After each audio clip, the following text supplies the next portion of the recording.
communicate, and collaborate. Please enjoy the CCA Solidarity Symposium.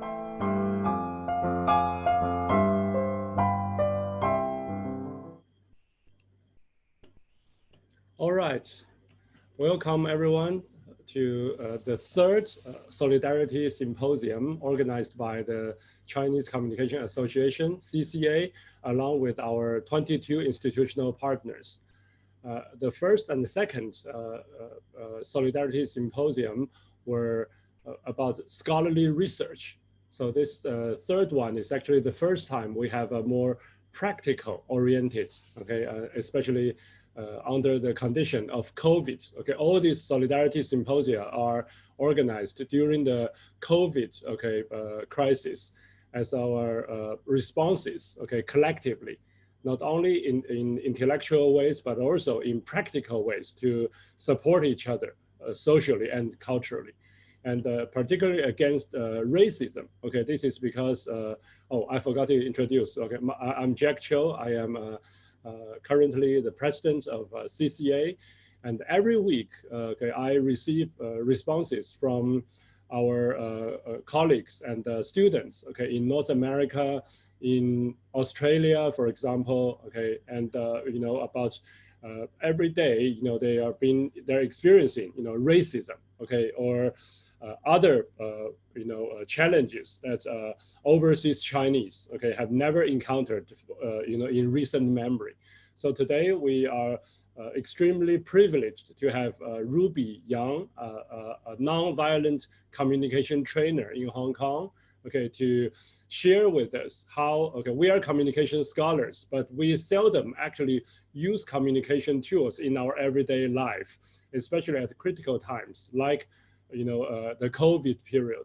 Okay, if you are following the news, last week, for example, the Secretary General of United Nations, Mr. Antonio Guterres actually said, okay, this COVID-19 has unleashed a quote unquote tsunami of hate and xenophobia.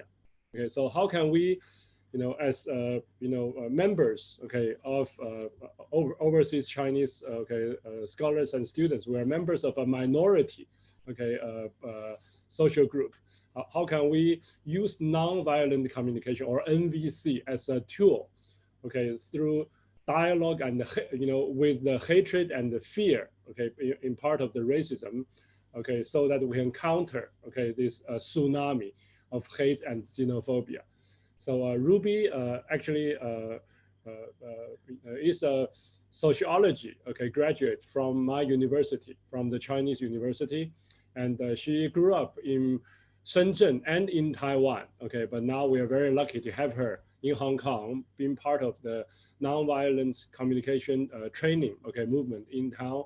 But she actually is also trying different ways of living. So if you look at our poster, okay, she is actually also very proud of her new identity as a farmer. Okay, I don't know whether she will have time to talk about farming, okay, in Hong Kong. So my role today is basically to introduce her, and then I'll be the housekeeper. I'll be playing some music at the beginning, at the end, and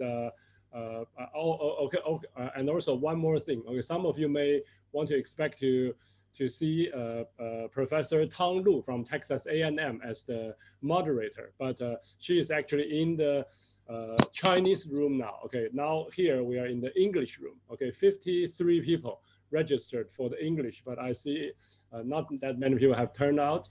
Okay, but this is also recorded so that other people who want to receive NVC training, okay, in English can watch this, okay, online later, right? So the reason is because when I asked Ruby and also Chi, okay, the other trainer, we were thinking about using just one room, okay, for both English and Chinese, and with simultaneous interpretation.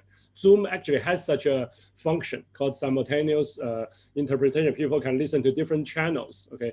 However, the IT services of my university actually advised us not to use that function because there are still some IT, okay, security issues. So that's why we separate the rooms. But I think this room being smaller with a smaller crowd also means we can have a more intimate, okay, more small group, okay, interaction. So if you want to ask, anyone want to ask question, Ruby will use about an hour and a half to introduce NVC and also how we can practice them in everyday life. There will be breakout sessions, okay? But then anyone want to have open questions, okay, for Ruby, okay, please ask the question in the dialog box, okay? Send it to everyone so that all the other people in this room will see your question so that the same question will not be asked twice. And at the very end, every Solidarity Symposium, we will take a virtual group photo. Okay, so if you want to join us, you're welcome, okay, at the very end of today. Okay, so in about 2 hours, we will ask everyone to turn on your camera so that we will make this is the third, okay, Solidarity Symposium. We'll make this hand gesture together. Okay, so this is both means the third, but also means, okay, we shall be okay, despite racism, hatred, xenophobia. Okay, we shall be okay because we have NVC. That's enough from me. Over to you, Ruby. Thank you, Jack, and thank you for the invitation from CCA. I've learned a lot preparing the topic, and just to let everyone know, the PowerPoint will be shared afterwards, so you don't need to make notes or screenshot or anything. So you could just enjoy the learning. So like what Jack said, we're gonna start with something practical. Let me share. Okay. So given that tonight's topic is about how do we apply NVC during the pandemic, and in relation to racism, hatred, and fear. Like, it's such a big topic even for me to handle. Like, there's a lot of things that I don't know, I'm still learning. And when we talk about it, there's usually a lot of emotions are triggered in us. So I like to start with an invitation to do a self-connecting exercise. The exercise it's really an invitation. If you don't feel comfortable, don't do it. I want to like create an opportunity for you to try something new if you're open to it. And the exercise supports you to be at this moment, be with yourself, and create space for whatever may come during the class when we talk about such a heavy topic, and to ground ourselves so that we don't get swept away by our emotions, and to increase our choice, our sense of choice at this very moment. And to basically to just enjoy some connection with ourselves. So, and the key of the exercise is just to notice our body sensations, our breath, and our feelings. And here we go. I'm gonna guide you through with my voice, and so you could find a comfortable position, like you could adjust your position, whether you're standing, sitting, lying down. And to just start off by feeling the gravity that's pulling you, that's keeping you on the ground. Maybe you could feel that on your foot, touching the floor. Or maybe you could feel that on your chair.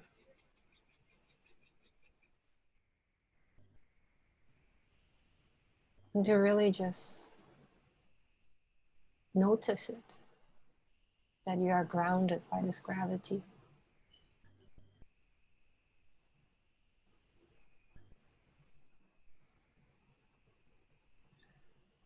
And then I invite you to notice the sounds in your space.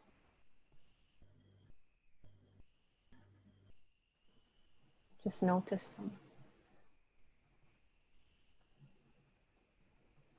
In the space, you may be familiar with it, new to it, but just take it in, like the shapes, the color, the texture.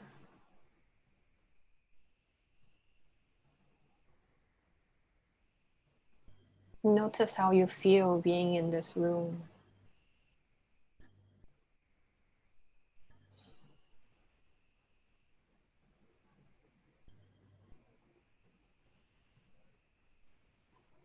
And when you're ready, you could gently put your attention on your breath.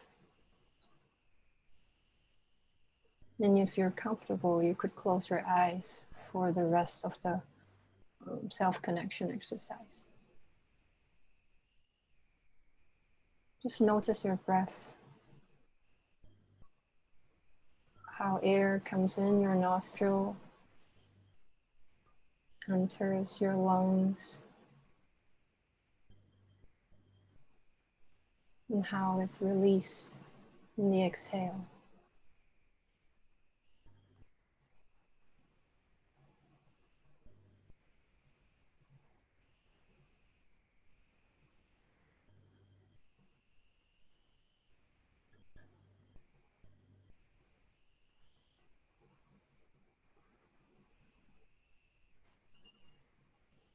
And then I invite you to gently adjust your breath so that your exhale goes a little longer than your inhale.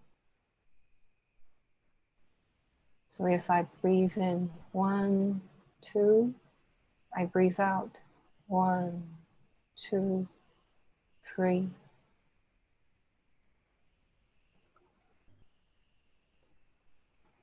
This helps to turn on our parasympathetic system, and it brings calmness and presence for us in our body. So we could try that with 3 more breaths. Inhale, and a longer exhale.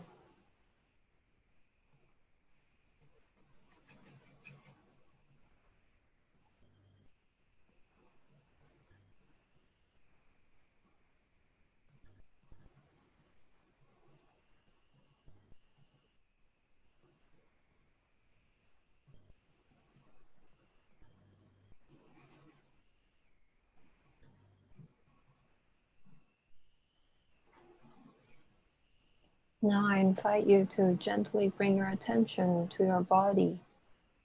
Maybe it's been through a day, maybe it's starting a day, maybe it's in the middle of the day. Just notice how your body feels at this very moment.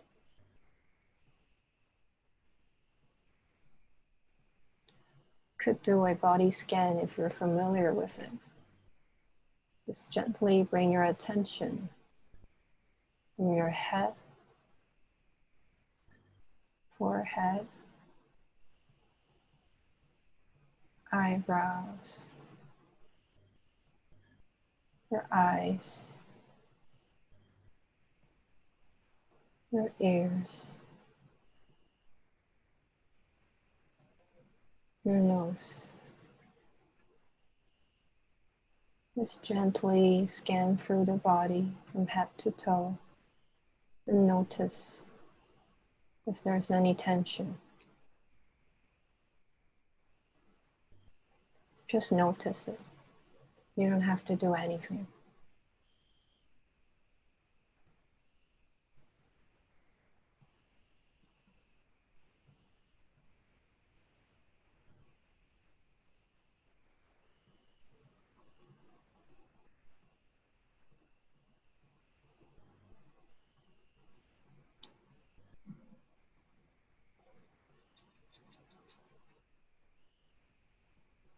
Now I invite you to name your sensations with words. You could say it to yourself or in your heart.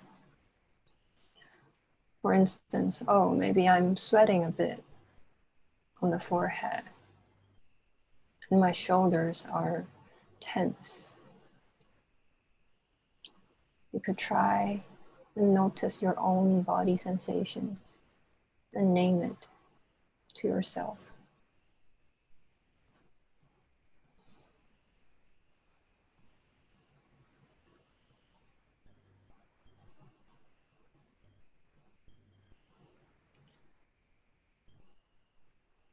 And notice how you're feeling.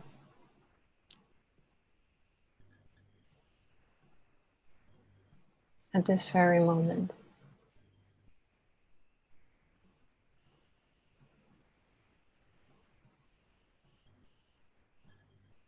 feeling is in you're calm, you're anxious, you're nervous, or you're happy, relax. Find a word that resonates with you.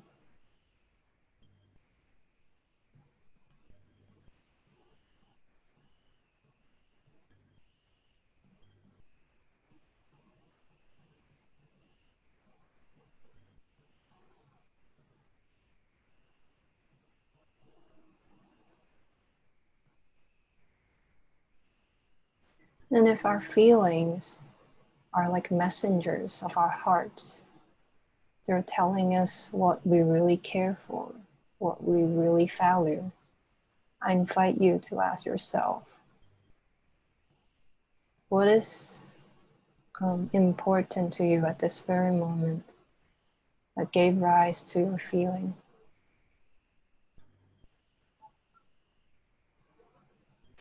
What needs or values are met, fulfilled, or not?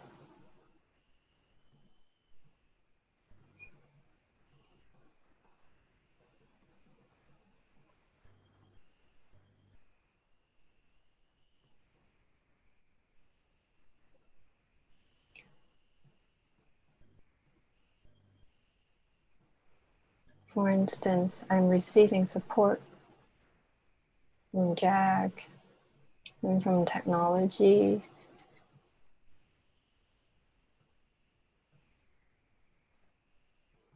And so I'm feeling calm and at ease at the moment.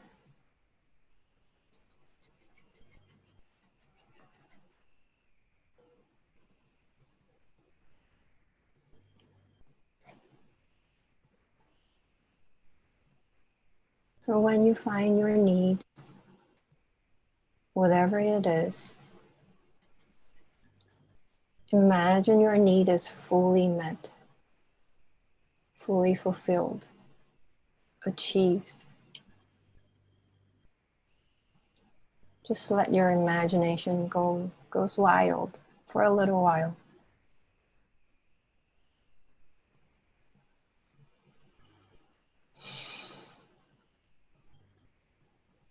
And feel that in your body. How does it feel when this important need of yours is fully met?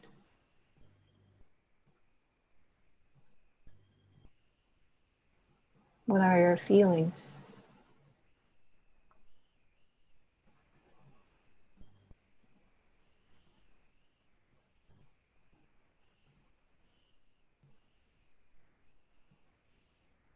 And be with the need, be with that feeling for a while. Savor that for yourself.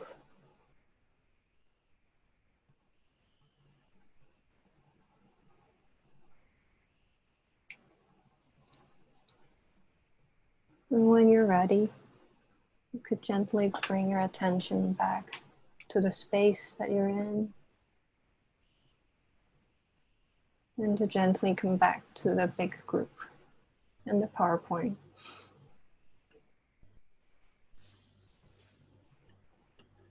So welcome back.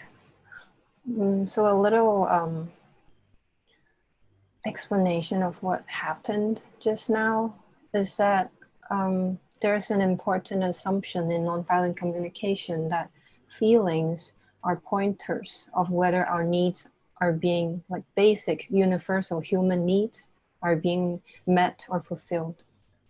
And there are no positive or negative feelings. Rather, there are positive and negative impact of the way we deal with our feelings.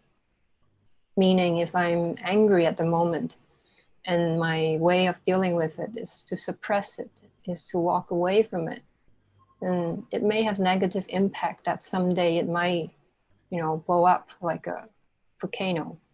We all had that, or we've all witnessed that kind of experience, right? And so and also it has another assumption that all our thoughts and judgments and complaints are actually expressions of our needs that are unmet. and we couldn't find a better way to say this is important to me, and I'm not having that. We are internalized and socialized to say things that are important to us in the form of judgments. And so I invite you to put down in the chat, how was the experience for you just now? Did you find your need? And what is your need? How do you feel?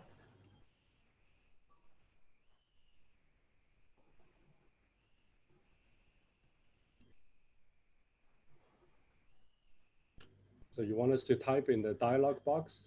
Yes. It might take a moment, so we can wait a little.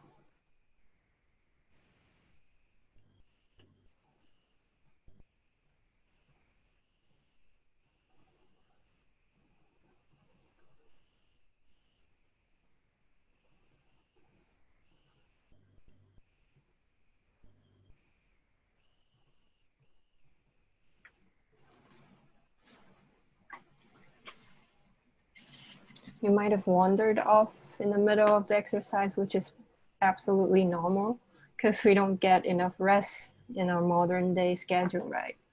So there's no blame or shame. I just wanted to get a sense of how was it for you all.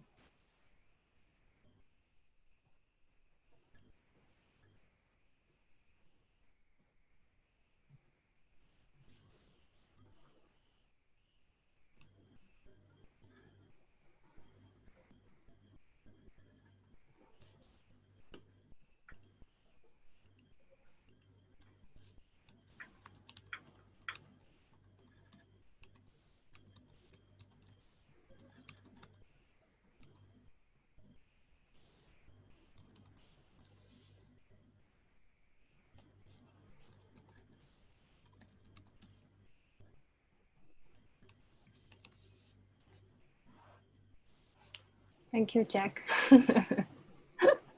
Okay, so you connected to the feeling of happiness, and your need is community and togetherness.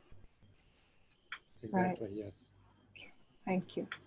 So thank you for sharing. And so tonight, what we're getting into is to offer a framework to understand racism, hatred, and fear during the pandemic. And we need the sort of connecting capacity that we just did to digest our experience within all those hatred and fear and in the face of racism. And that is one of the way that we're offering, like a major way that NVC is offering for others to deal with the situation. So I think I'll use like in 45 minutes to go through the framework, and then we'll have a break and we come back and we will try to have a sense of the NVC practice. Yeah. So we begin with to really define what is racism. So this is the dictionary definition. It is actually when we have the belief that race are classified as superior and inferior. And based on this belief, we act against another race in a prejudiced, discriminative, and antagonist way. So it's based on this kind of worldview that our race is better than the others. And so what it also related to, and it's also a popular word in the recent media, is xenophobia, Jack also mentioned. And it actually means that disliking or prejudice against people from other countries. So like resisting or refusing or hatred against others that are not from your local districts or country.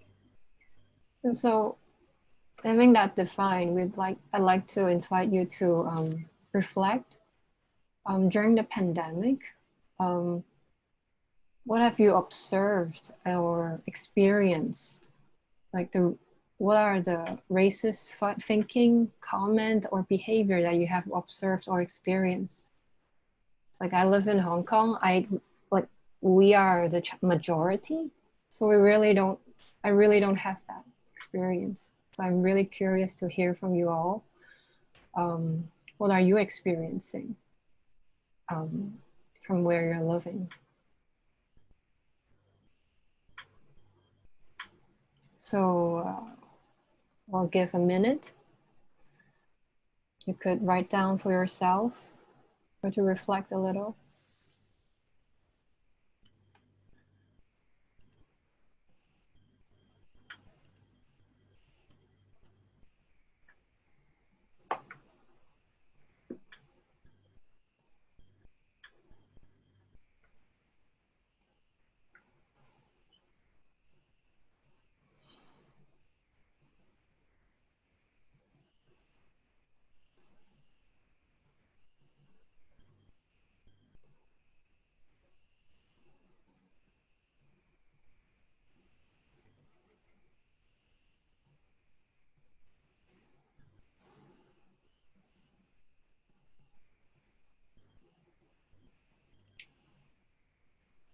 So when you're ready, you could put in the chat and let us know your experience.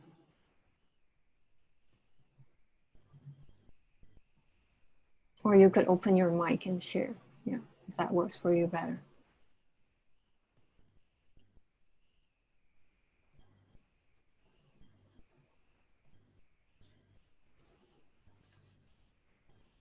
So everyone can unmute yourself, right? If you want to speak or type into the dialog box.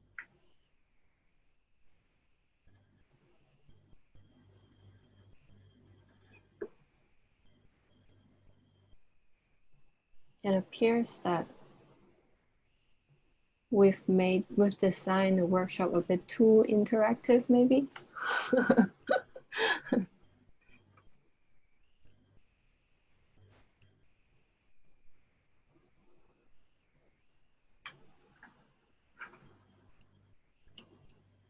Come on, anyone want to say anything? Do we have anyone in North America now? I have no idea where people are from. A few people I know, in the participant list are from, Hong Kong, mainland China, or Indonesia. I don't know about other people, but do we have anyone from North America at this moment? Or is it still too early over there? I think it's 10 a.m. In New York now. Okay.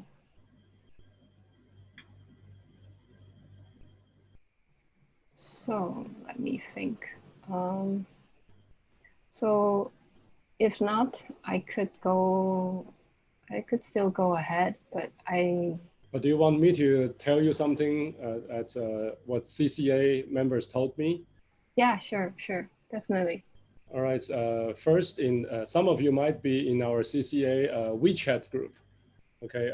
Last month we had a colleague who was going out to shopping, in Northern California, and her husband was waiting for her in the car, and she went into the grocery store when social distancing was still being enforced by the state of California. And then while waiting in line, someone got very close to her, and she was wearing her own mask, and but then she turned around to someone was standing very close to her, and she told the other person, to keep the distance. Okay, and then that person started to say, well, you asked me to keep distance. You bring the virus. Okay, basically because she looks Asian or Chinese. Okay, so she was upset, and while she was queuing up, okay, to pay for her grocery, and the person behind her keeps cursing her. And then what really upset her was that the cashier, okay, is the lady at the cashier who was accepting her money, joined the person behind her to attack her, verbally. Okay, and she felt so upset. Okay, and nobody touched her, but there are maybe a few other people in the small grocery store. None of them spoke out for her. But then she was verbally attacked by another shopper and the person at the cashier. So this was one case that the person wrote very long message in the WeChat group. And then, so this would be, I think, for your question one.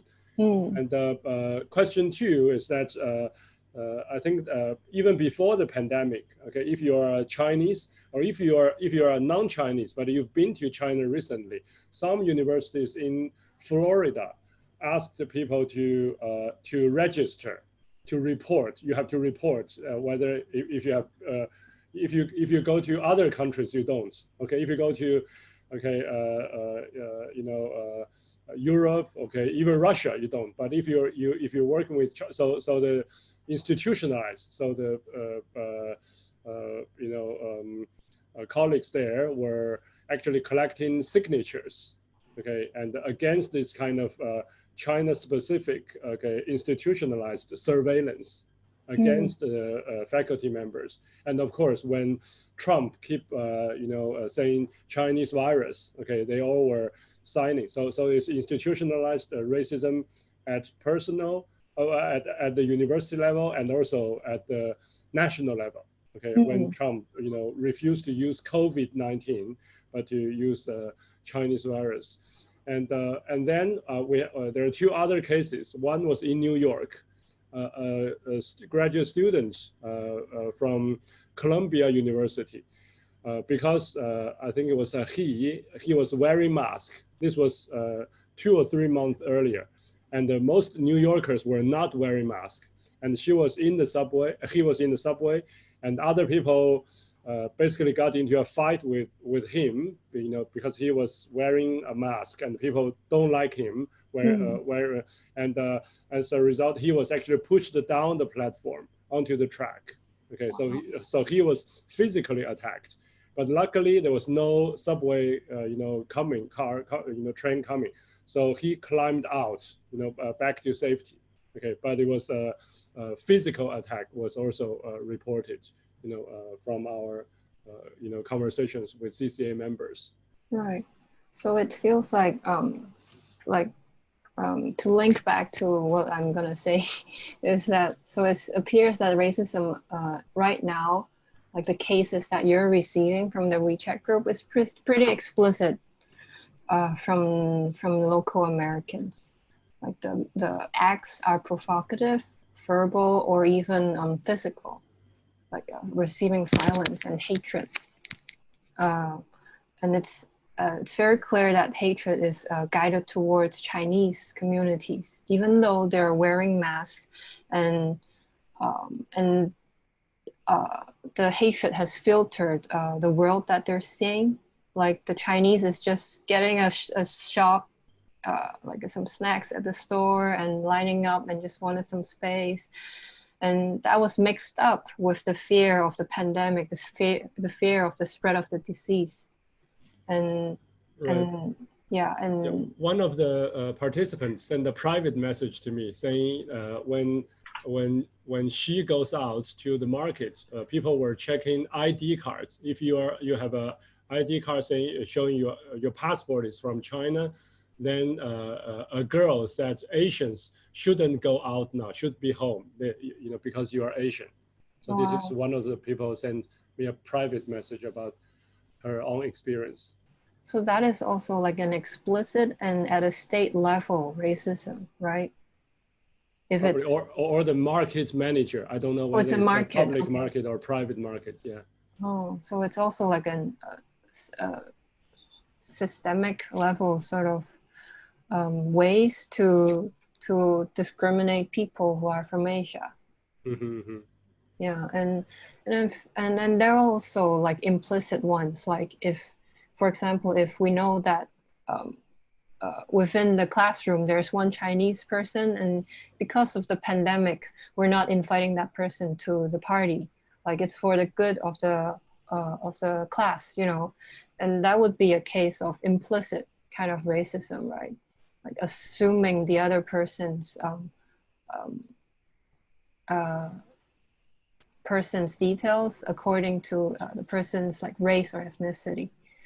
And I think those words, microaggression and macroaggression, sums up pretty much the two levels of interaction, like how racism interacts with us at a personal and also a bigger macro level.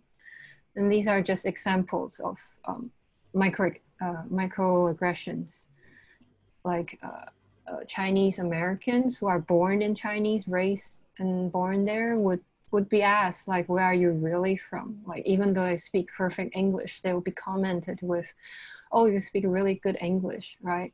And those are like examples of excluding people and to reinforce the identity of what it means to be American, right? And so on this racism scale that we found, it's actually very awesome. Like it's pretty much encompass the whole humanity of how we interact with people and where we fall, right?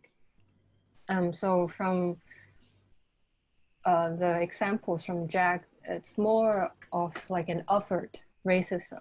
Like there are explicit acts and violence, physical, verbal against other people that look Chinese, look Asians, right? And there are also other things.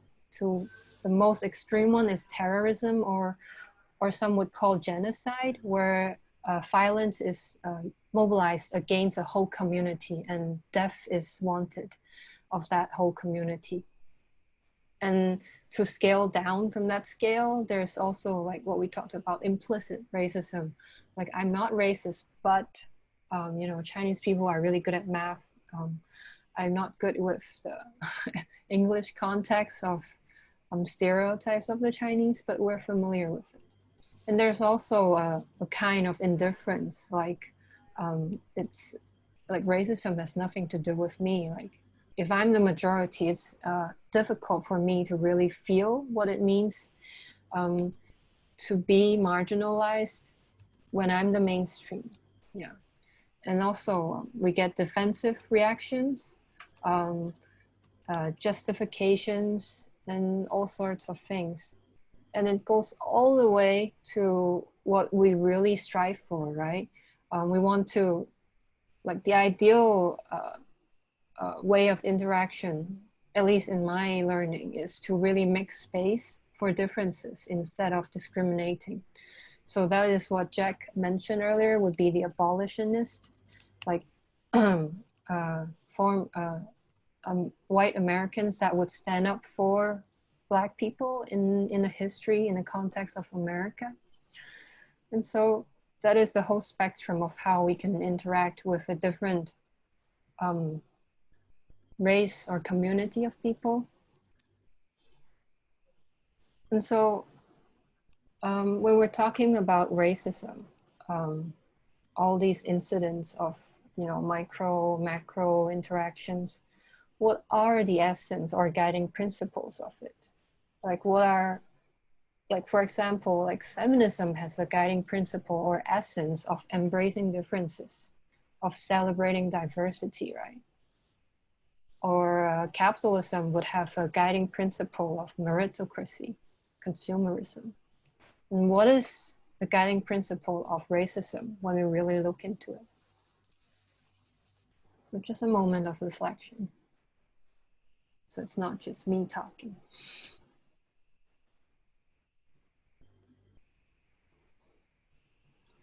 So since the group prefer listening to me, I'll just tell you what we found. So when we talk with trainers from Canada who does a lot of work for indigenous tribal people, and the trainer herself is a Japanese, like a Canada-born Japanese. And so she did a lot of work around racism and marginalized community due to systemic racism. And what she came up, or what she taught us, is that it's really comes down to classifying people as inferior and superior. Because when we look at the history of America, Chinese people first went to California, San Francisco during the gold rush, and they were really cheap labor. And their living condition is like really crowded. Chinatown is notorious for its like how dirty it is, how unhygienic it is, how crowded it is. And if our worldview is about all men are born equal, it's difficult for us to just turn away from those, from others who are suffering, right? So racism is really a story about human. We are better, they are inferior, so that the other group of people would look less like human. They are dehumanized. And to some extent, they are demonized. And in that way, it's easier for us, like for our whole system, to just turn off our button of empathy and to justify that is the only way to do it. Like that is how like mass scale exploitation of cheap labor happened, including colonists going to Africa and shipping them to different places around the world to really build the foundation of our modern world today, right? And when we talk about xenophobia against Chinese in America, it's also not new. It began also in the like in the 1800s when they first came. It also came along with the plague and also other diseases. And it's funny because Chinese and other races of people like Mexican, Japanese, they are considered as people who would spread contagious disease to America. So they had to go through a lot of stricter customs rules, inspections, health inspections, and they are segregated in the city to a crowded, like small crowded space, urban space. And that kind of racism led to segregation of housing, and that actually fostered the plague, because plague usually happens in places where there's poverty and a lack of hygiene. So it's really it's a really mixed thing. It's not just Chinese are dirtier people, Chinese are whatever. It's really a cycle of cause and effects. And also racism points towards scapegoating, meaning when things are not working for the local community, when we are facing so much fear of catching the disease, when we want to be in control and to protect our families and loved ones. People who are damaging that stability or are inflicting our sense of helplessness are easy to be target of scapegoating. And really that is like diverting our energy of fear and helplessness towards blaming the other person, towards hatred. And behind this hatred and fear, it's really about the pain of how vulnerable we are as a human race in the face of pandemic. Like we are all susceptible to contact the disease. And even if we don't die with it, the financial burden that comes along with it, the fear of losing our loved ones, there's actually a lot of pain beneath that fear, even when people are acting in racist acts. And so racism basically is a social construct. And when we live in this this story about human, about we are better and they are inferior, institutions are built around these stories or theories. And we grow up in these institutions, let it be families, schools, workplace, whatever, we are educated and we are socialized.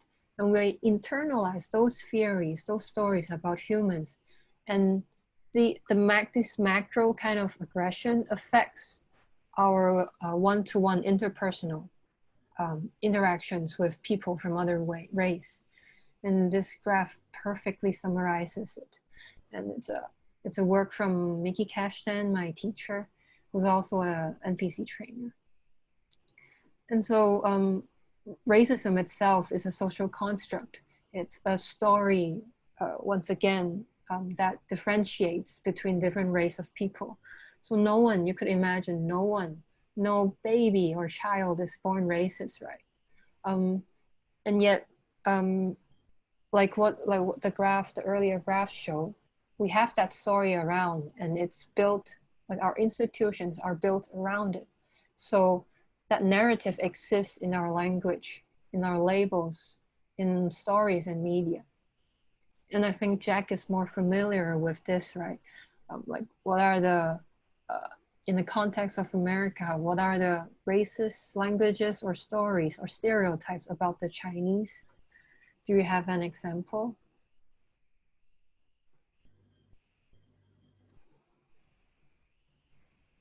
Yeah, usually it's the common slurs.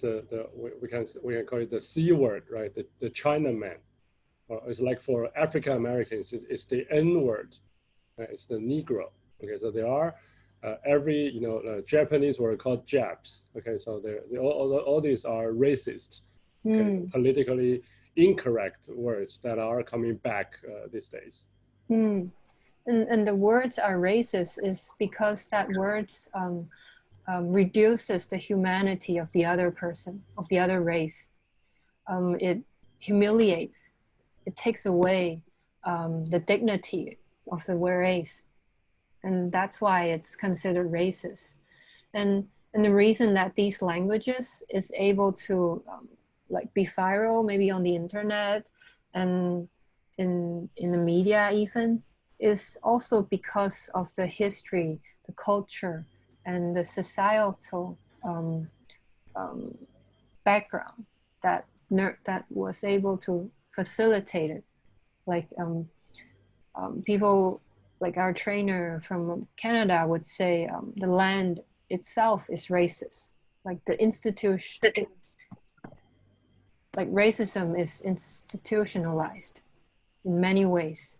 So it's easier for us as individual be in this institutional space, time, to act in ways that are racist. The threshold for us to do that is lower. And even though we may call ourselves like no one is born racist, and we are not racist, we wouldn't call ourselves that, we still, living and growing in this society, we have internalized some racist thoughts or parts in us. When I reflect that in myself, is that before I went to America, I had this judgment about America that it's this evil world center of capitalism and consumerism, and like I would never set foot on there. There's this little voice in me that is like actually biased towards America, like this idea of America. And when I actually went there, when I meet people there, I find out like it's definitely just a story in my mind. Because I see how vibrant the civil society is in America, like how even poor communities are able to mobilize themselves, like to mobilize their network, to carry out projects like cooperatives so that poor community could afford like organic food. Like I'm really surprised how vibrant the civil society is in America. And I wiped away my belief that America is only about capitalism. And so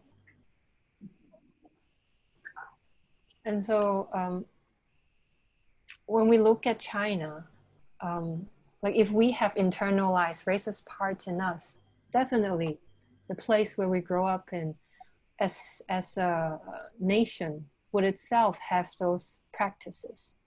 And we've heard from news like restaurant, if in northern China would put up a banner to celebrate the virus has spread to the United States. I guess it's probably in reaction to the trade war previously going on between China and America, right? It's like a way to again humiliate and to take away the dignity of the other nation. So it's on the national level, right? And also in Guangzhou, African Americans are being heavily surveillance, and they are strictly sent to quarantine, and those measures are like not very flexible, and it has received a lot of protests from African embassies. For example, they are forced to self-finance those quarantines, including their accommodations and food. And there's a Nigerian businessman who reported he returned from his quarantine, 2 weeks quarantine, and he found himself barred from his own house, his rented apartment, and he had to sleep on the street because his community, like the compartment that he's in, apparently said that they don't allow like any foreigners in, which ironically non-African Americans are allowed in. So it's so racism is also happening on the land of China. It's not just about America or other places. And so what I like to invite us is to really for this little moment, to put aside our judgments about, oh, how racist we could be, how racist people could be, but to really get a sense of what are people experiencing when they are acting in racist ways, or ways that does not respect other people or our dignity. Okay. So I had to mute somebody, so be patient with me for just a sec. Okay. So what is going on for the person acting racist? So bring out the little curiosity in you that you have, and we're gonna explore this for a little bit. So basically, we've talked about racism is based on fear, and in this specific pandemic, it's definitely about the fear of catching one and the stress of facing the financial burden if we have to go through the medical treatments, and losing our job, probably even just going through a quarantine. And so we are experiencing this as a collective. We're not just experiencing it as an individual. So racism is acting from the American white community against the Chinese communities. And given that the pandemic originated from China in Wuhan city, the scapegoating happened on the Chinese community. And we've talked about how we turn our own deep fear and helplessness towards blaming others, so that other people are responsible for this pandemic, and we have nothing to do with it, and they have to stop this. And this would help us direct our energy outwards. Otherwise, when we put that blame on ourselves, you could imagine like, oh, I didn't work or save more money so that I could provide better for my family during this pandemic time. If we turn that blame towards ourselves, we would go into the cycle of depression and other symptoms. But instead, when we turn it outwards, it's a scapegoating act. And in nonviolent communication, the way we understand violence is that we live in a worldview about people, about humanity, that brings separation. And this justifies how we are able to inflict pain on others. So we could just say they are responsible for the situation. They deserve punishment. And over a period of time, when we contain this label towards another race of people, we call this an enemy image.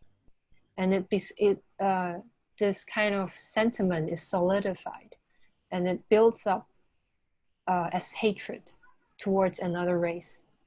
And this process is actually a way of dehumanizing an entire race. And we've gone through a lot of that in history with Jewish people, with African American people, and others.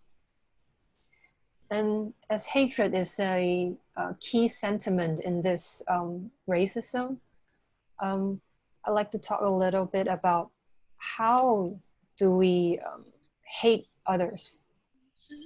So the way we do it is that in our stories, in our depictions of others' race, we would demonize them.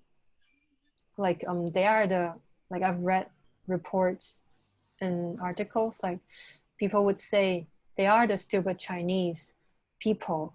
They are the dirty, the dirty ones. Like those languages help us, support us to not perceive another race as a full human. They are not, as if they are not fully human. Those languages help to invigorate hatred.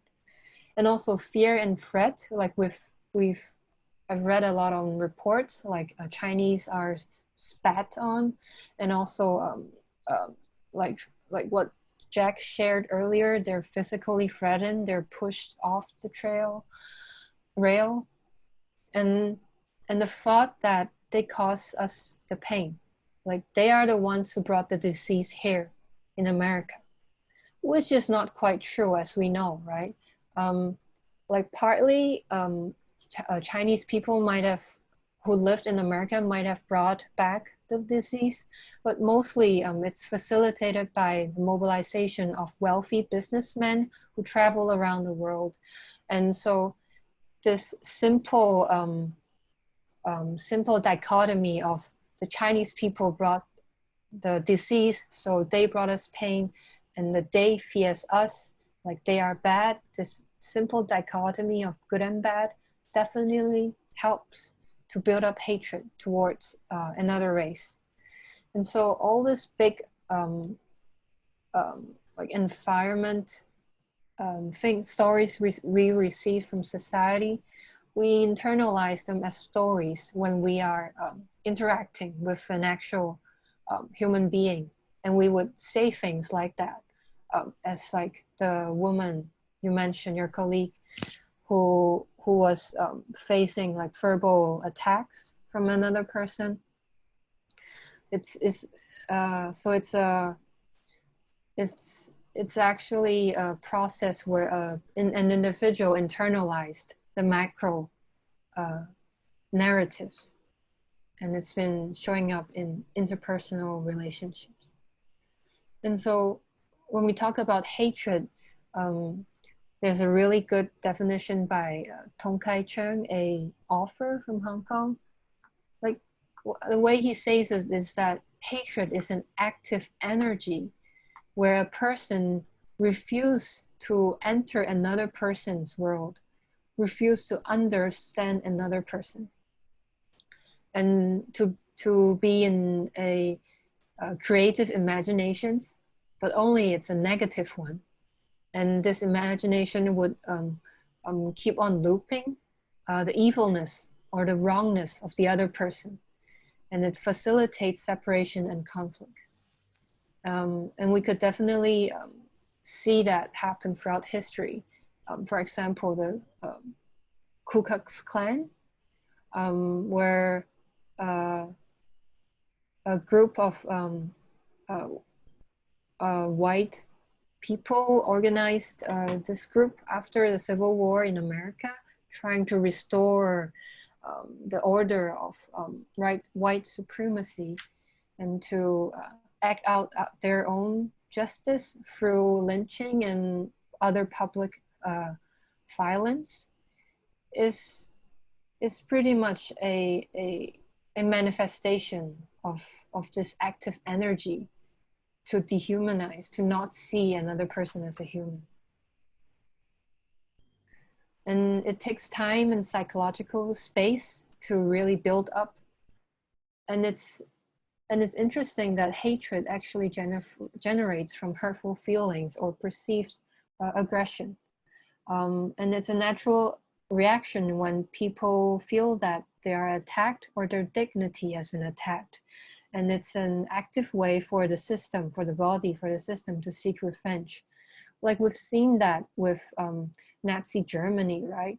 They've lost the first war, and the Versailles Treaty was like the economic compensation was just unbearable for them to return.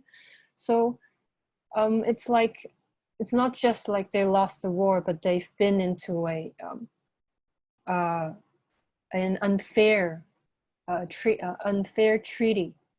So the whole dignity of the nation has been attacked. And the only way that they could come back on the world is to have another stronger leadership, and to inflict that pain upon another nation again.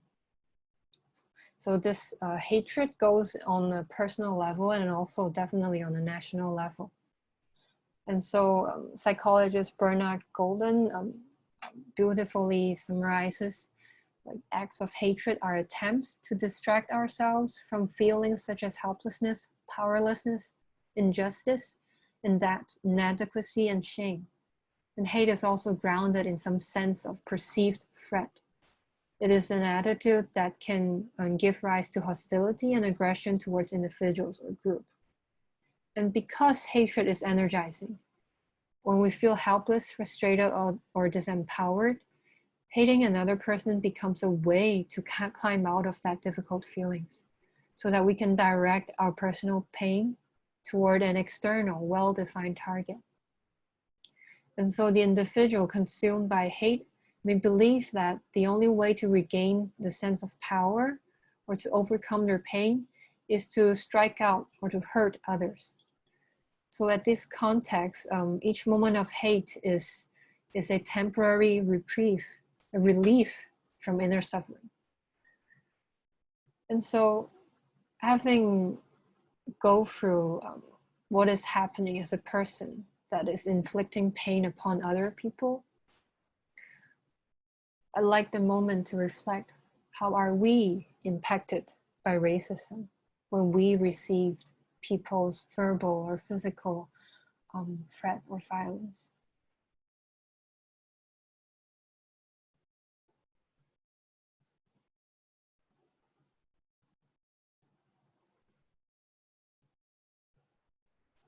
Like Jack mentioned some incidents of what colleagues have gone through, and how are we impacted by those incidents? How does it impact our well-being? How does it impact our daily routine? And so last week, one assistant professor was telling me that she is now seriously considering leaving her host country now, it's a Western country, and move back to China. So that's one latest example. Yeah. So there's a lost sense of security living in America. And there's no trust or whatever that living there would be safe enough for them. So it's a really big impact on us. And when we face this sort of violence, the first thing that we are prone to do is to protect ourselves, right? Protect ourselves from the face of violence. And so we've gone through a bit exactly like what we just mentioned. When we face this sort of physical or verbal violence in racism, we are deeply humiliated, and it increases our stress to be in that environment. And that loss of everyday life order and sense of security would bring about different coping or protective behavior. And leaving the country is definitely one of them, to protect ourselves from any further harm. And there are also milder like coping behaviors, like binge watching Netflix, to forget about the world of fear and pandemic, or just not going out, just stay home and not engaging with the white community even. And this systemic racism increases the vulnerability of a community in the pandemic. For example, if I'm so afraid to go out the street about my safety, I'd even choose not to go to work.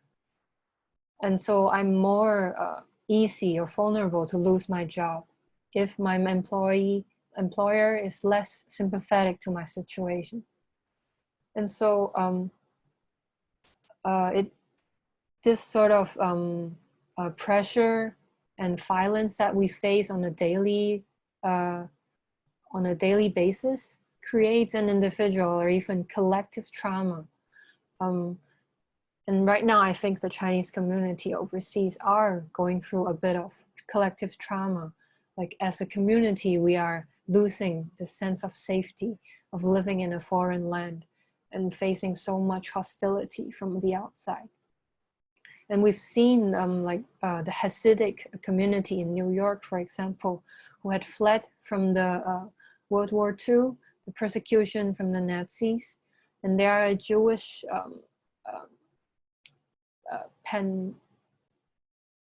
Orthodox Jewish community. And right now there are documentaries and articles, books coming out that are saying like the Hasidic community itself has become so oppressive that it's almost become like the Nazi regime itself. And the reason, like they are interviewing people from the community and they're trying to understand why. And the reason that they're saying is that they would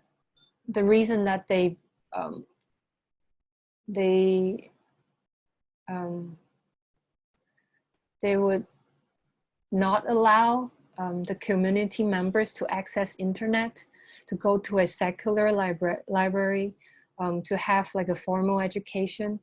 For the reason for all of that is to protect their identity. Like until nowadays, their community would still put on the whole Jewish attire, the black hat. They would still keep their mustache, their robes, and they would still use their Yiddish language. And so all those measures of strict control is to make sure that the culture, the identity itself, the community could survive from the Nazi persecution and also in the modern day life. And so the worldview of the founders of the Hasidic community is heavily traumatized from the violence that they have faced from the Nazis. And sadly, they are replicating that fear and violence on their own community. And the impact could be really, really severe, including what Jack mentioned, like to be moving away from a place that we're living in. And so from a neuroscience point of view, when we are in the face of racism, when people are inflicting pain, physical or psychological pain on us, we are prone, like we're prone to go into a stress response, and we would go into fight, flight, freeze. So an easy understanding is that this could be our spine and where most of our brain stems are. And this is our skull. And this front part is our prefrontal cortex. And it's basically in charge of our rational thinking and to arrange our daily logistics. And the thumb inside would be our amygdala. And it's in control of our emotions. and it would be the 24-hour sensor of threat or safety. So when all the messages that the body receives, our sensors receives, would have to go through the amygdala. And so the amygdala would screen and filter all the threats that we are receiving in our daily interactions. And when it does receive a threat that it thinks it is a threat, it would go into fight, flight, freeze mode, which means that our prefrontal cortex would not work and our amygdala would take over. And in that stress response, we have limited choice. Either we become so outrageous, we engage in a street fight with the other person who is humiliating us, or that we would flight, we would run away, or we would freeze. Like the experience is too immense for us to process, so we have no way of responding in a moment, so we freeze. And there are also examples of animals like faking death so that they could get away from threats.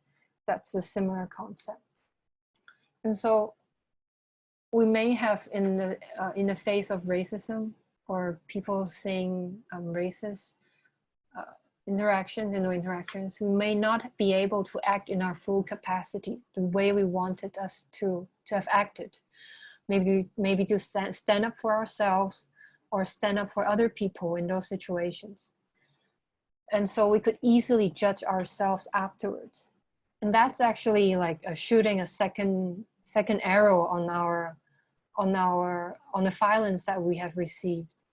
And the reason that we are unable to make different choices at the moment is actually an indication that the experience is too overwhelming for us. And it's almost like depends case by case, but it's almost striking almost striking like the dimension of trauma. And so what do we do in those situations? In nonviolent communication, what we really emphasize is to give ourselves empathy. And why does that work? The reason is we've mentioned about the neuroscience, right? We might talk a bit more. Basically, it helps us liberate from the violence that we face and heal our wounds, and so that we could reclaim our capacity to respond in a similar situation.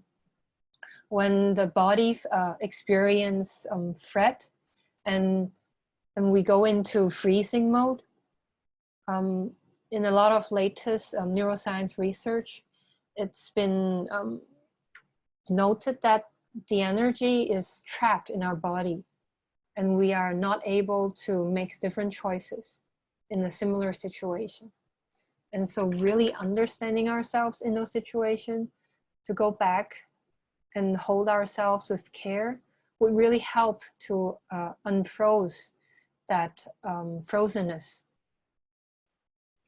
And giving ourselves empathy to really understand our feelings and needs at that moment when we are not able to face those racist attacks, actually rehumanize ourselves. Like there are moments that we couldn't do what we want to. And to understand ourselves in those moments, transform our stress and fear. And we could actually look into our own deep needs and values. How do we really want to respond in those situations? And to help us digest the painful experience, not just intellectually, but with the body, mind, and a full body experience. So that we would always say to have connection before solution. Otherwise, we just easily go back into that stress response mode, and we won't have any creativity when we're back in that similar situation. And of course, when we're really like experiencing trauma, we may need extra support to be heard, to be listened to. So we might need to watch out that for ourselves when we notice it's too overwhelming to even to listen to ourselves. to hold space for ourselves. And so besides from empathy to ourselves, empathy to the offender or the racist is actually also a way out. Rehumanizing the other person also helps our system to understand and make sense of the world and their interaction, and that we could understand the other person and see their humanity. And we did a little bit of that before, like trying to go into the inner world of the offender. And so what are other ways besides from nonviolent communication, like empathy? There are actually many ways to rehumanize ourselves. Music, religion, literature, whatever that you find resonance of your own experience that speaks to your own pain. And there are also ways that we could resist racism. Is that when we understand the dynamics of it, we can choose not to receive those hate messages, those hatred, and we will not be easily objectified by those acts.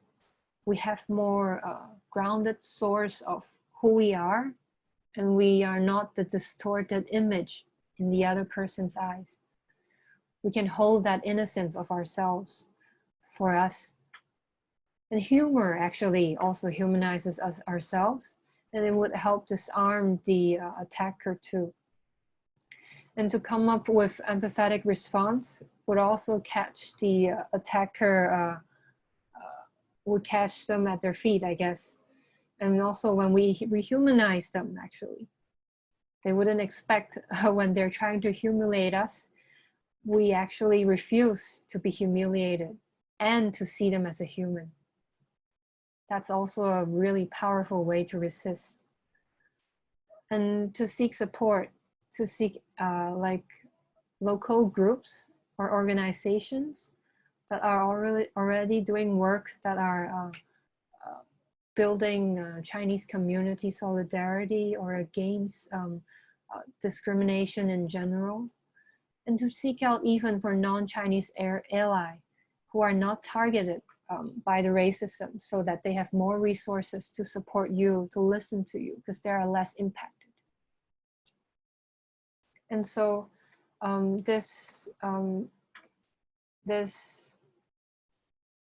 when we are able to rehumanize ourselves in the face of racism, it's actually very, very powerful.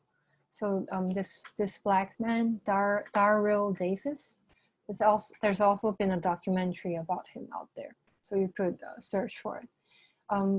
He has a really powerful experience about dialogue for change. Like he really comes from a place where he wants to rehumanize himself and to rehumanize the KKK members, to understand the hatred of white supremacist hate group against the Black community in general. So I'm gonna show the video so that you could get a sense of this kind of what we could do in the face of racism.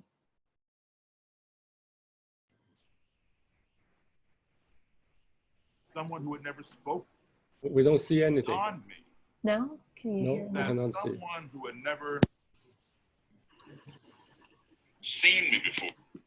It was beyond me that someone who had never seen me before, someone who had never spoken to me We before, can hear it, but not see it. absolutely nothing about me, would want to inflict pain upon me for no other reason than the color of my skin. How can you hate me when you don't even know me? And for 49 years, I've been looking for Okay, that. now see it. It was beyond me that someone who had never seen me before, someone who had never spoken to me before, someone who knew absolutely nothing about me, would want to inflict pain upon me for no other reason than the color of my skin. How can you No, we can still only hear it. And for 49 years, We see the YouTube sign, but at least I don't see the video. Really? Yeah, but I heard the very powerful sentence. You don't even know me. How can you my name is Daryl. hate me? musician, lecturer, author. Yes. So what I'm gonna propose is that maybe we could take like a 5-minute break, and so people could go through the video themselves. Okay, yes, maybe Ruby can put the link into the dialog box, and then we can take a toilet break. Yes. So we'll come back and see you in 5 minutes.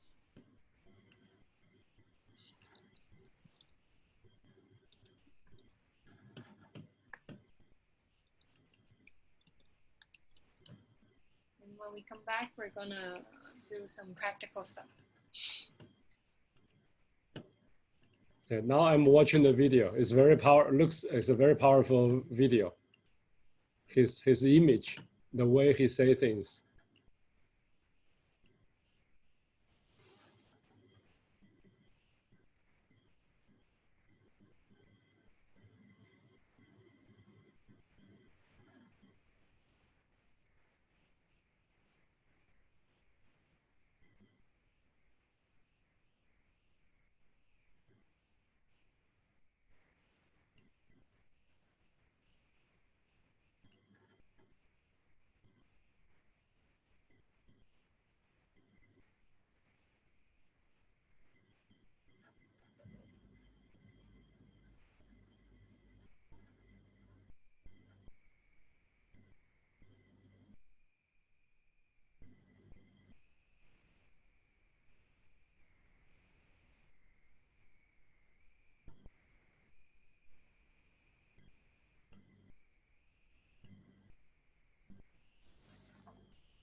So, hi everybody. You may not be able to finish the video, but I encourage you to do it after our talk. So you get a sense what is he advocating for and how is he doing it? How is he really doing his activism from a place that is not of hatred? And the really powerful, I'm looking for my PowerPoint, so bear with me. So the way that he did it is that he really sees the other so-called enemy as, as a human. And before we can rehumanize the other person or people who have inflicted pain upon us or violence upon us, the very important thing before that is to, okay, I need to share screen.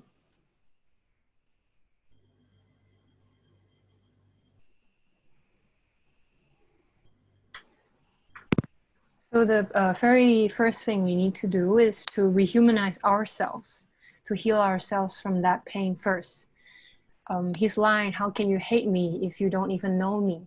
This me, even if we don't know ourselves, then it's difficult for us to ask other people to see us as human, right? So empathy is a powerful way for us to do that.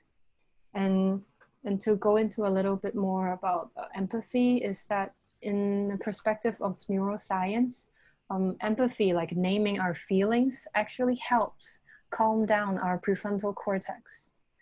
Our brain is able to make sense of what is happening. And with this naming feelings and what is really important to us, help the brain to reframe, to understand the situation in a new way. And we could understand ourselves in the situation in a new way. And that really helps to calm our systems. And also having company, no matter from ourselves or from friends, from professionals, families, anybody, to feel being accompanied and held in safe emotional space also helps us to calm down and regulate our emotions.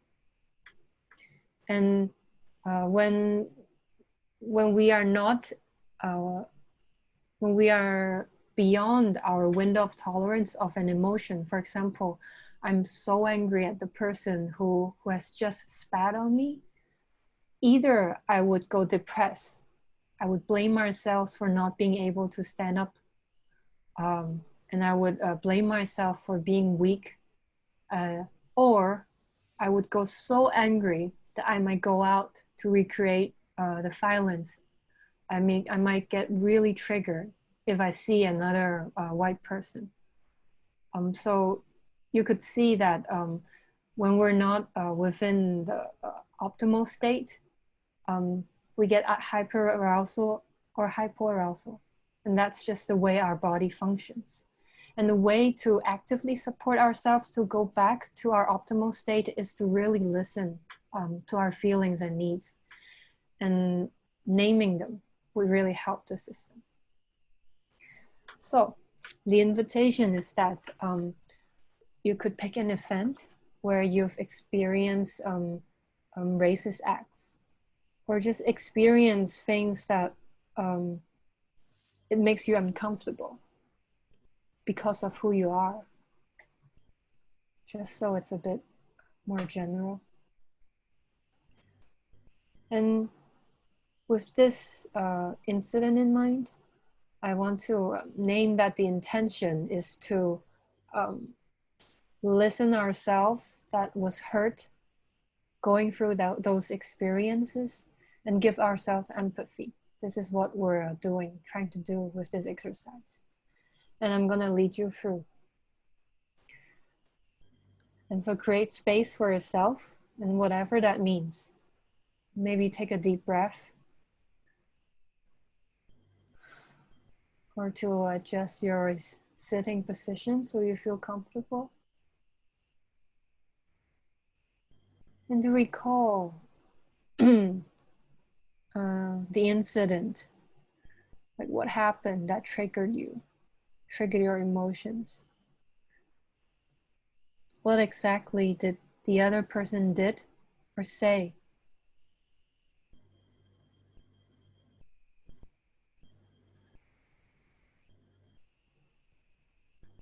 Just pick one.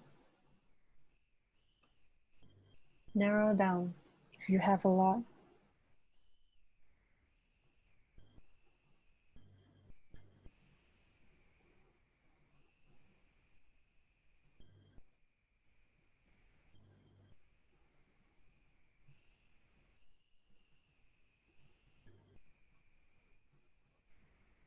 And to acknowledge or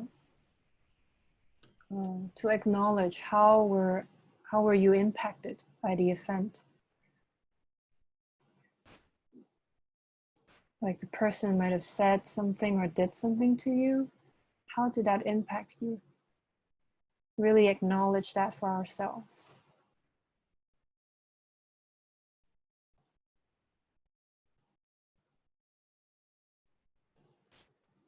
And now I'd like to invite you to notice something, like to be aware of what am I telling myself in this situation? What are my judgments? Am I saying the other person is blah, blah, blah? Or am I saying to myself, I am not good enough, or whatever? Observe. What are you telling yourself?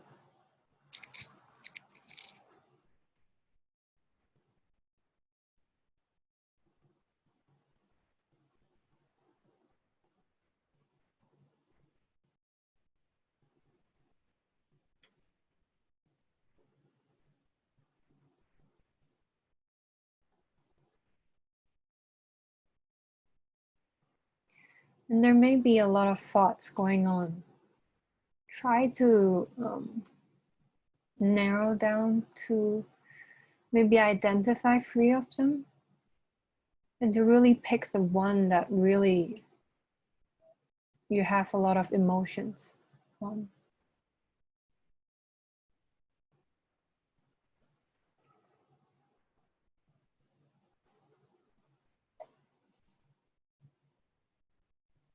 For example, if I'm telling myself I should have talked back to the person who was humiliating me, notice when I tell myself this, what are my body sensations? Is my body expanding or is my body contracting? Just notice it.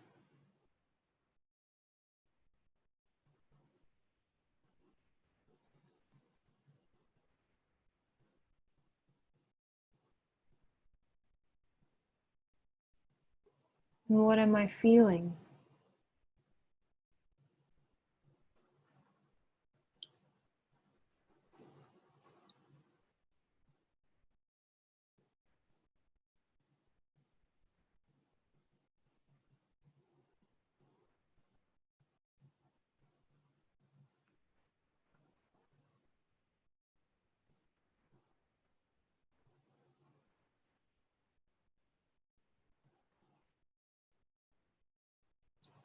Try to name our feelings going through the experience. Maybe we were scared, angry. What are your body sensations telling you?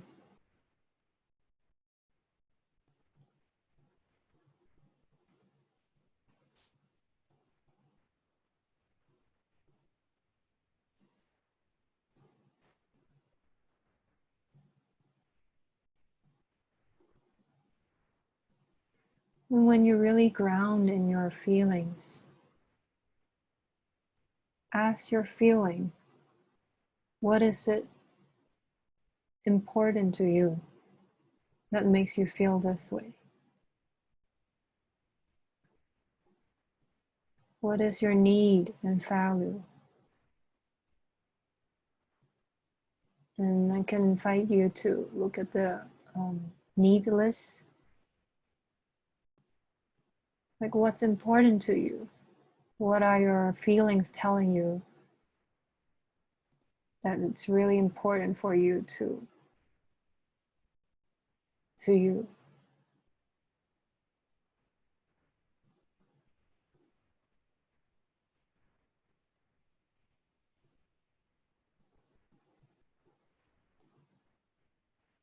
For example, maybe I'm telling myself that I should have stood up in the incident for myself, and I'm feeling angry and sad that I wasn't able to. And what I'm really longing for, my need, is empowerment, to find my power, my strength within.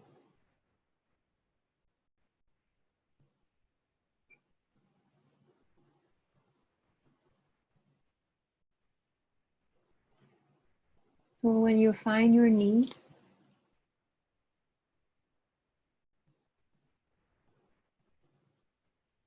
try to feel it. I would say each need has a distinct flavor. When you imagine a need for peace and a need for freedom, they bring a different sense in the body or in your imagination. So try and feel into your need. Like, what does it mean to you?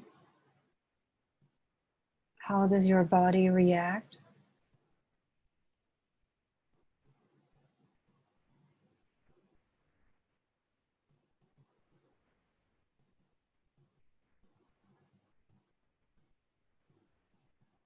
And to acknowledge that this need of yours is so important that it wasn't met in the situation.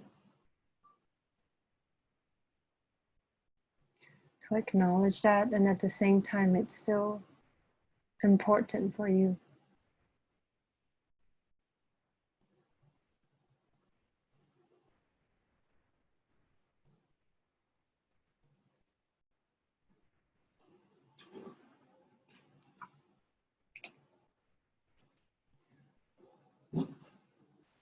And to give yourself the last moment to feel into that need energy. Like, savor it.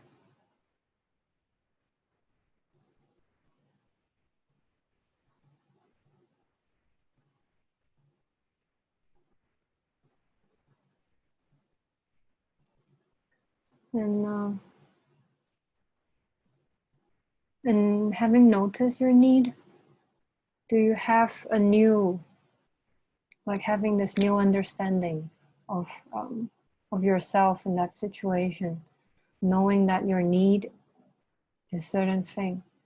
Do you have a concrete request of yourself of how could you better respond to your need in the future?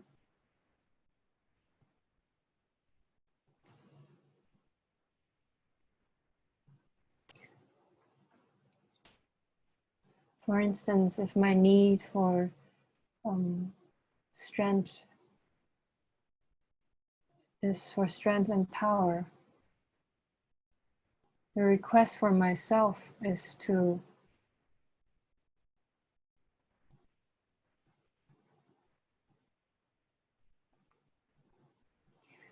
learn how to respond to strong emotions or strong words when I'm in face of that.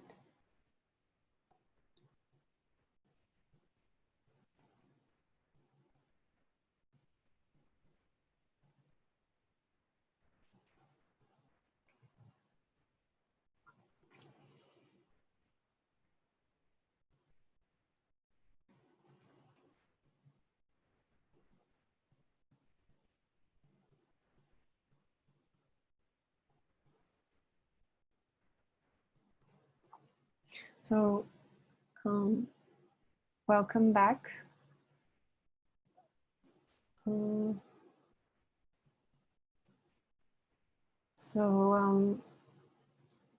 could tell me how was the experience for you if you're willing? I know the group hasn't been very interactive. I see Taijing and Mr. Atwar has gave us some comments. Wonder, could you tell us how was your experience with this exercise? Like, what is your need? And how are you feeling right now?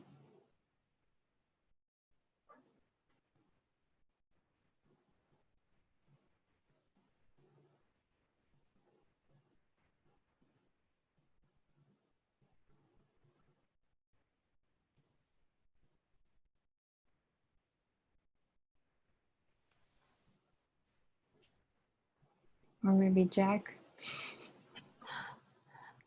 Oh, I've already spoken too much. Yeah. So Antwa and Cai Jing, okay, you can unmute yourself if you want to share anything. I don't see sharing from Antwa. Maybe he just sent that to you. Oh, it's to everyone, I think. Oh, really? Okay. Yeah.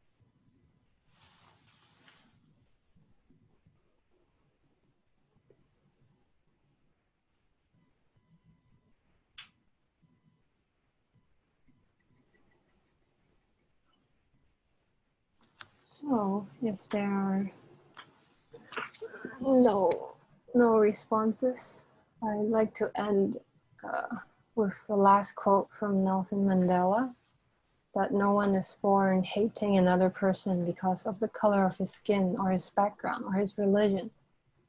People must learn to hate. And if they can learn to hate, they can be taught to love, for love comes more naturally to the human heart than its opposite.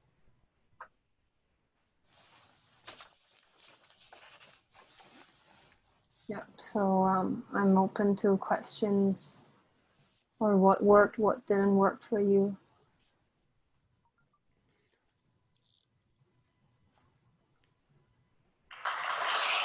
Or we can put our hands together first. It will be a big hand.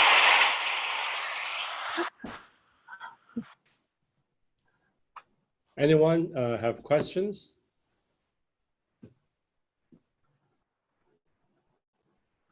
Hello? Yes. Who is this? Cai Jing, is it?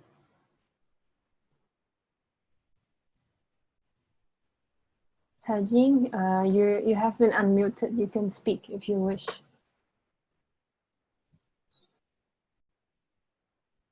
Thanks. I heard a word of gratitude. So Yeah, probably Cai Jing, your network is not very good, probably. Maybe you can type.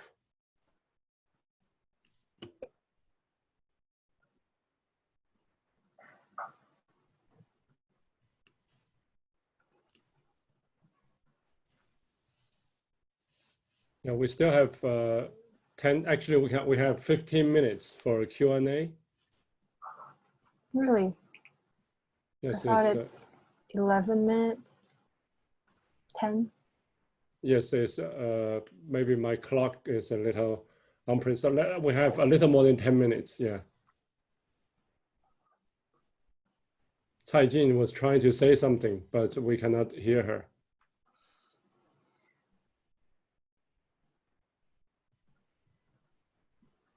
Thank you for trying to say something, though. It feels a lot more connective. What about Lu Yanxi? Because Yanxi, I think Yanxi is in United States, in the US now. Oh, okay, now Atwa said something. Atwa is a professor in Bandung, Indonesia. Yeah. Hello, Atwar, Mr. Atwar. Hello. Hello. I'm so sorry. My frequency, my signal is not good, I think. It's good. We can hear you very well. Oh, yeah? Yes. Okay, thank you.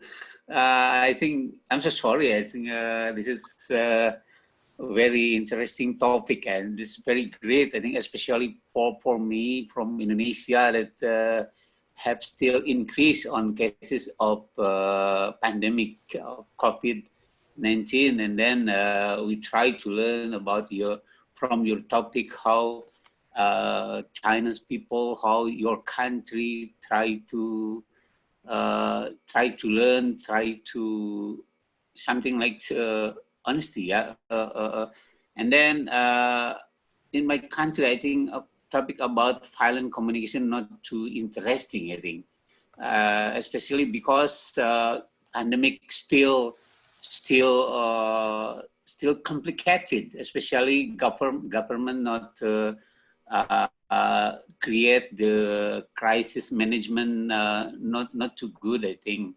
And then Indonesian people still idiot, I think. They come to street, they come to mall, they buy something, they denying about instructing from the government.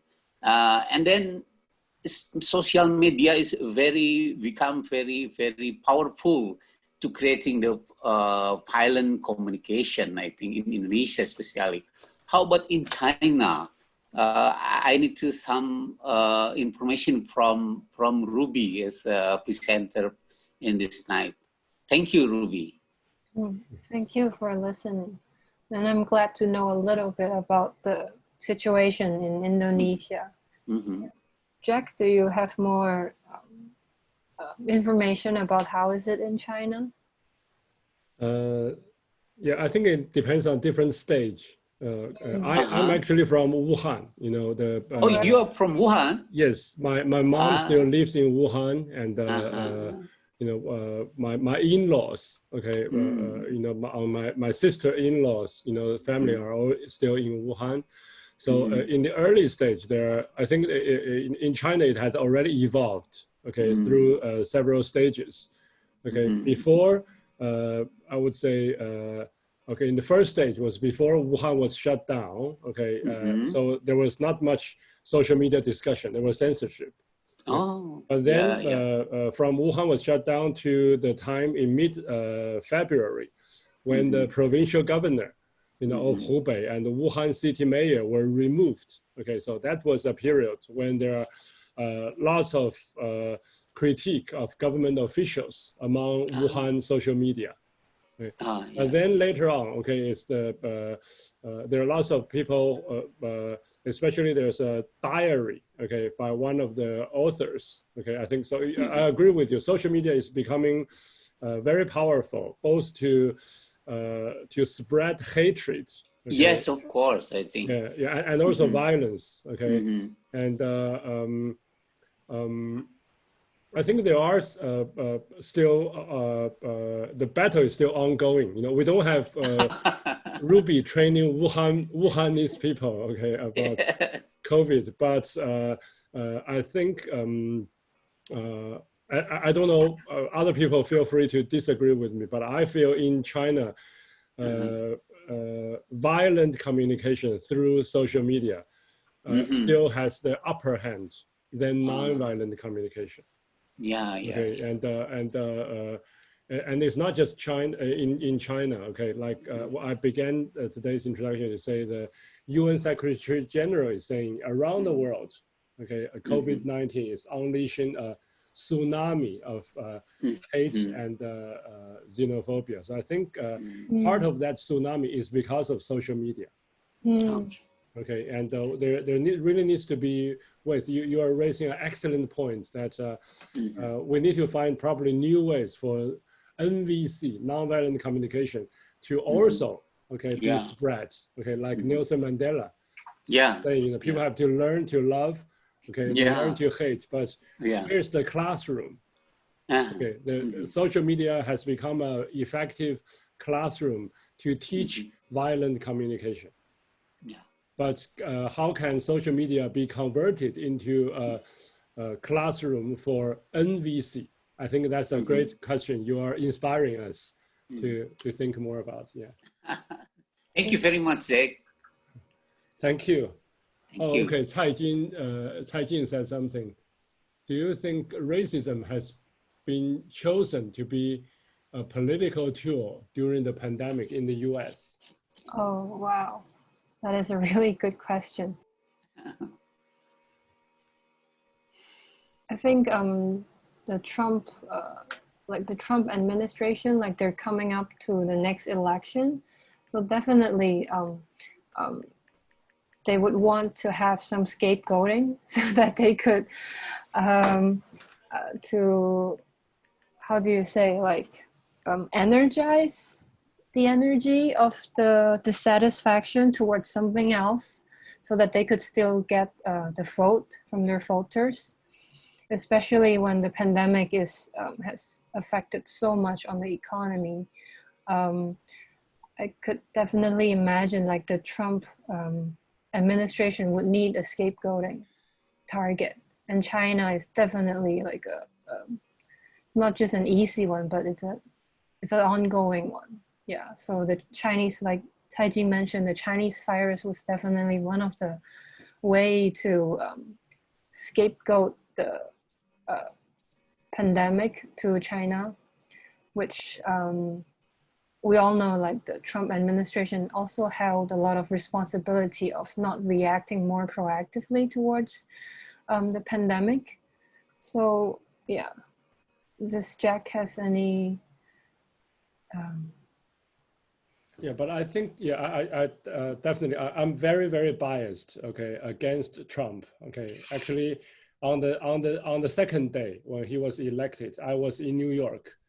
I actually was in the crowd, locking, the streets, around Trump Tower, and all the protesters, myself included, one of the slogan we were chanting, in November 2016 was actually this. It's called "Donald Trump, Go Away, Racist, Sexist, Anti-Gay." So that's actually. So I would be very, very surprised if he's not using, racism as a political tool. But today's learning. I'm learning along with everyone. I heard Ruby and also Shi told me about nonviolent communication a lot, but I have never gone through such a 2-hour learning experience myself. But I think if we reflect on Cai Jin's question, and also on the way Ruby was teaching us to think about how to tackle racism, a very important way is to rehumanize, like Darrell Davis did, But what Beijing did, the Ministry of Foreign Affairs, did is actually, continue to demonize, the racist, which I think would build into, I think on both sides, Beijing and Washington D.C. are using political tools. This is my personal opinion, and you can feel free to disagree with me, but at least reflecting on, what Ruby said today about ways to tackle, most important way to tackle racism is to rehumanize, is to have empathy rather than to demonize other, continue to demonize, and then there's a escalation of, dehumanization. So I think that's actually something I hope the Ministry of Foreign Affairs are sending their people to non-NVC training as well. Wow. So it's like a dynamic of hatred going on in a national level, right? Exactly, yes. And actually, it's not just, I was in the United States in year 2000, okay, when the election happened between George W. Bush and Al Gore.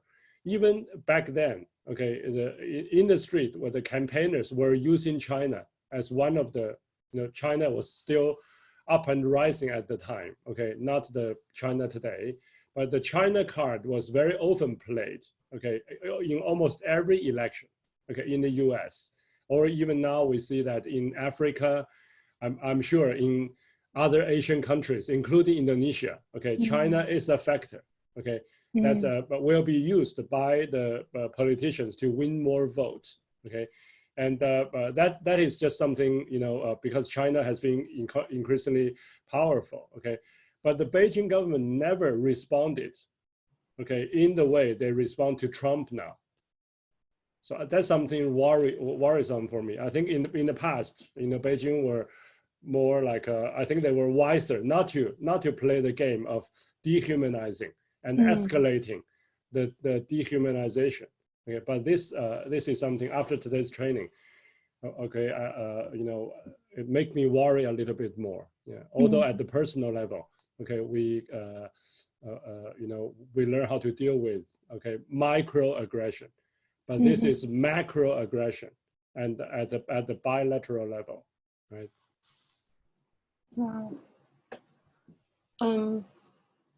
So it appears like in elections, it's common for politicians to use scapegoating to mobilize people to vote for themselves. So, yes. Really pointing fingers at somebody else could shift the responsibility and to increase popularity or support. Cai Jing responded, "Oh, it's helpful, and to stop, it appears to stop is a problem. To stop." So how to stop? That. Maybe, yeah. The both sides, yeah. Okay. Yeah. That is a big question. Yes, it's getting already past midnight now. Maybe people are getting tired. Do you have question from the other side of the Pacific? It's getting, it's noon now, all right? Yeah.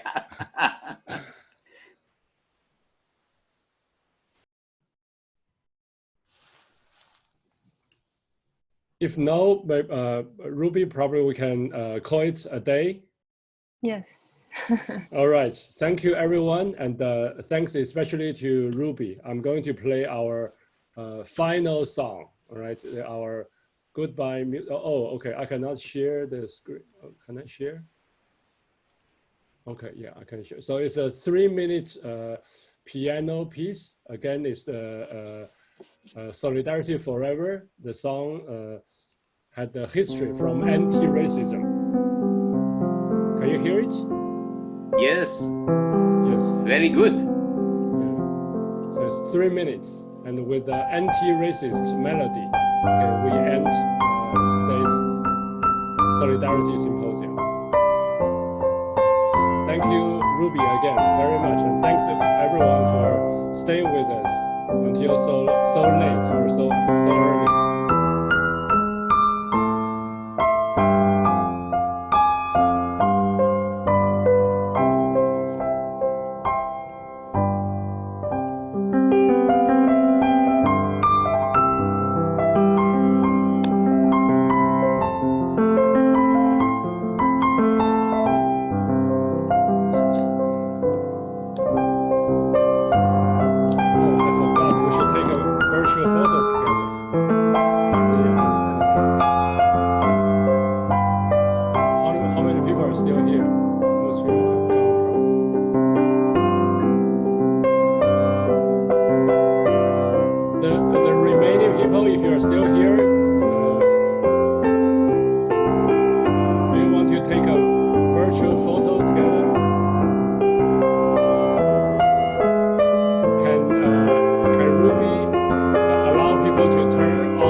to turn your camera phone around 90 degrees.